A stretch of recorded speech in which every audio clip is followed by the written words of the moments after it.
Les ursidés, ou ours pour les intimes, sont parmi les plus puissants prédateurs sur notre planète. Aujourd'hui, cependant, ils ne comptent que 8 espèces, mais certaines sont de formidables superprédateurs.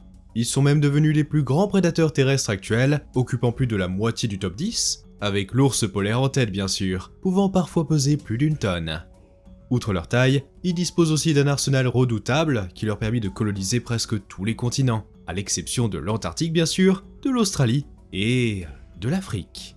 C'est d'ailleurs plutôt étrange, car sur le papier, l'Afrique a tout pour plaire. Malgré ça, même avec plus de 30 millions de kilomètres carrés, aucune espèce d'ours n'est présente, et le continent est plutôt dominé par d'autres grands prédateurs, tels les grands félins.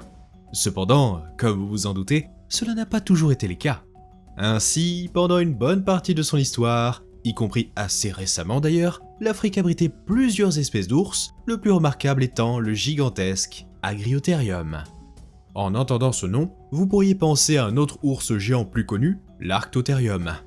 Et il est facile de les confondre, car outre le nom quasi similaire, ces deux nounours partageaient des caractéristiques assez rares chez cette famille, notamment une taille gigantesque et surtout un museau court. Cependant, malgré cette apparente similitude, Agriotherium n'était pas un ours à face courte comme l'Arctotherium, mais appartenait plutôt aux Agriotheriini, un groupe appartenant à la sous-famille des Éluropodinae. Alors 99% des gens ne savent pas ce qu'est un Éluropodiné, mais je suis sûr que vous en connaissez au moins un. Le panda géant, le dernier d'entre eux d'ailleurs. Ce qui signifie que le plus proche parent actuel de ce monstrueux ours préhistorique, eh bien, c'est le panda. Ça change, pas vrai ? Cependant, malgré leur lien de parenté, les pandas et l'Agriotherium ne pouvaient être plus différents. Déjà avant de parler de leur évolution, on note une forte différence de répartition, avec les pandas qui sont aujourd'hui limités à une petite région de Chine, tandis qu'Agriotherium avait une distribution presque mondiale, incluant l'Afrique, l'Amérique du Nord, l'Europe, l'Inde et certaines régions d'Asie de l'Est et du Sud-Est. Il était également bien plus grand que nos pandas actuels, même si toutes les espèces n'étaient pas gigantesques. 7 d'entre elles sont connues de la science, et la plus grande était un véritable monstre. L'espèce la plus impressionnante, et de loin, était Agriotherium africanum, qui, comme son nom l'indique, vivait en Afrique. Cette espèce était absolument immense, même pour un ours, avec des adultes pouvant atteindre 2 mètres de long et peser plus de 750 kg, rivalisant ainsi avec les plus grands ours polaires. Autrement dit, un bon gros nounours.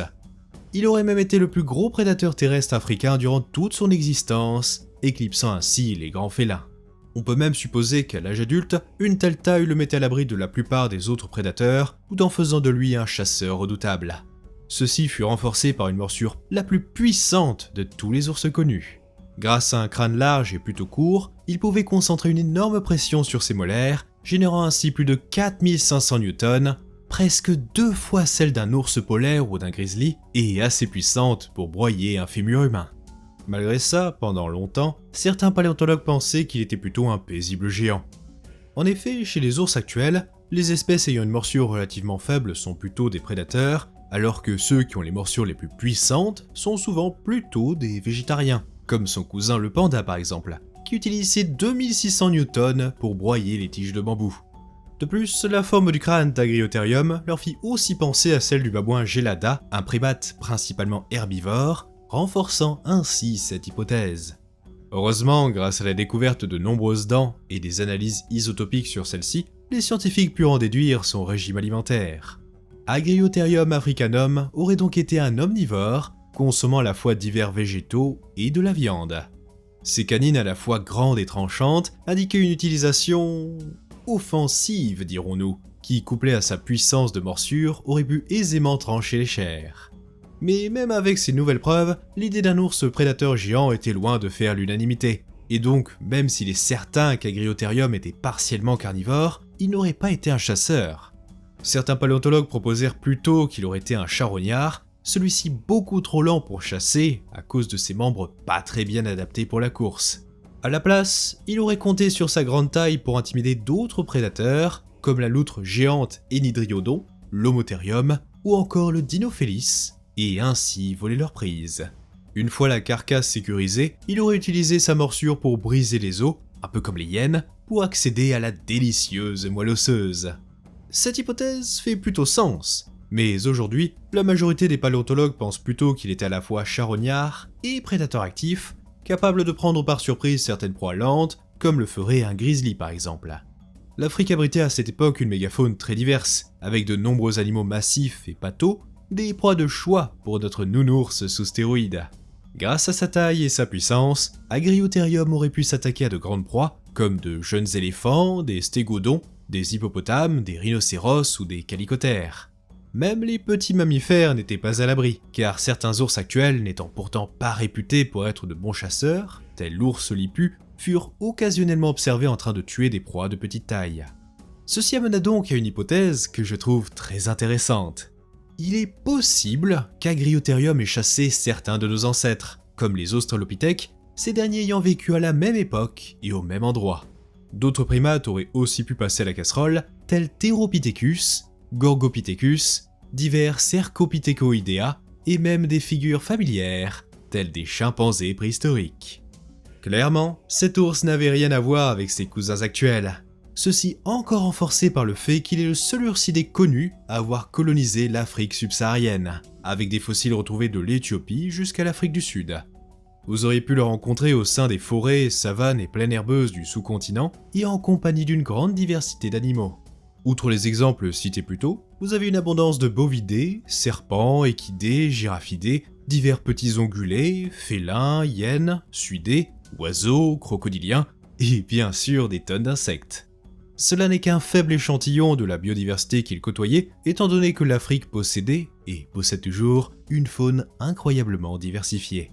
Malheureusement, notre Agriotherium géant ne fait plus partie du paysage, ayant disparu d'Afrique il y a environ 3,6 millions d'années, marquant ainsi la fin d'un règne de 8 millions d'années sur le continent, et la disparition totale des ours en Afrique subsaharienne. Instinctivement, vous pourriez penser que sa disparition a un lien avec la chaleur écrasante de ce continent. Eh bien, pas vraiment, car l'Afrique aujourd'hui est plutôt froide comparée au Pliocène, et notre nounours aurait disparu en partie à cause de son refroidissement. Cela correspond même avec l'épisode climatique de la glaciation du Pliocène tardif, ce qui amena les paléontologues à penser que notre ours panda géant africain fut l'une des premières victimes du nouvel âge de glace. Après sa disparition, l'Afrique est restée sans ours pendant près de 3 millions d'années, dominée ainsi par les félins. Cependant, contre toute attente, les ours tentèrent une seconde fois de conquérir l'Afrique, le nouveau challenger étant l'ours de l'Atlas. Il ne s'agissait pas d'un nouveau genre, ni même d'une nouvelle espèce, mais plutôt d'une sous-espèce de l'ours brun actuel, qui arriva à se frayer un chemin en Afrique du Nord et vécut au Maroc, en Algérie, en Tunisie et en Libye. La plupart d'entre eux vivaient au sein de l'Atlas, une chaîne de montagnes où le climat était plutôt sec et assez frais, et ils ne s'étendirent pas vers le sud comme l'Agriotherium, le désert du Sahara bloquant sans doute leur avancée. Malgré son territoire relativement restreint, l'ours de l'Atlas connut un certain succès, étant l'un des plus grands animaux de ces montagnes, avec des adultes atteignant les 450 kg. Ironiquement, cela fit à nouveau des ours les plus grands prédateurs terrestres d'Afrique, comparables en taille aux populations d'ours bruns d'Eurasie. Toutefois, ils se distinguaient par un corps plus court et un pelage assez long, avec une couleur plutôt rouge-orangé sur le dessus. De plus, ils semblaient avoir un régime encore plus végé que les autres ours bruns, se nourrissant majoritairement de racines, glands et noix, complétés par de petits mammifères et des charognes. Au sein de son environnement, il cohabitait avec des animaux mythiques, notamment l'éléphant nord-africain et le lion de Barbarie, deux animaux que nous avons vus dans la vidéo sur l'Égypte antique. Mais le plus important est que, contrairement à Agriotherium, les ours de l'Atlas côtoyèrent un certain bipède, Homo sapiens. Or cette fois, ça n'allait pas bien se passer pour l'ours. Pendant longtemps, les interactions entre cette population et l'homme étaient plutôt rares. Mais en 146 après Jésus-Christ, lorsque les Romains établirent une nouvelle province en Afrique, qu'ils nommèrent Africa, la situation changea drastiquement. Les Romains commencèrent à capturer massivement l'ours de l'Atlas pour participer aux fameux combats de gladiateurs, les mettant face à des humains ou à d'autres animaux. Ces captures sont souvent considérées comme le facteur principal ayant contribué à leur extinction. Mais ces derniers s'en sortirent, et survécurent même près de 1400 ans après la chute de l'Empire romain d'Occident.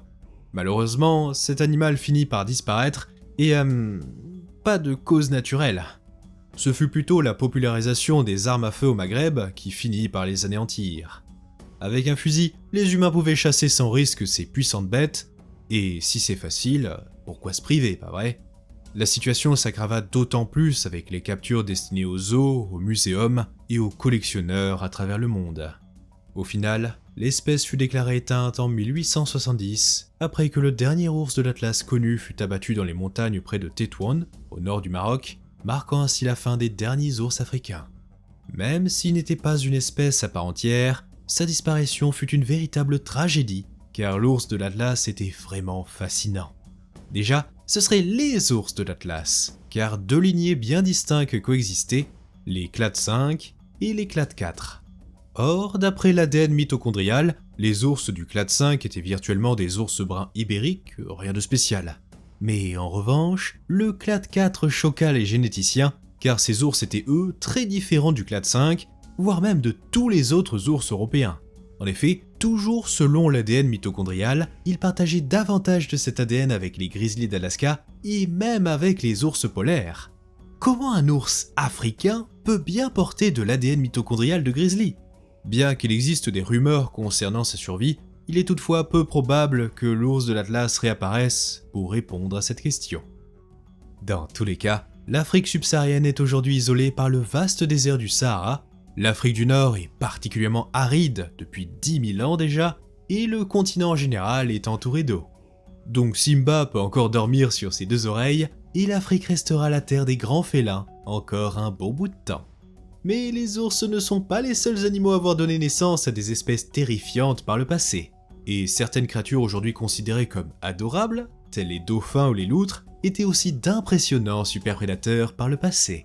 Je vous détaille tout ça dans ces deux vidéos, et on se dit à la prochaine aux eaux perdues.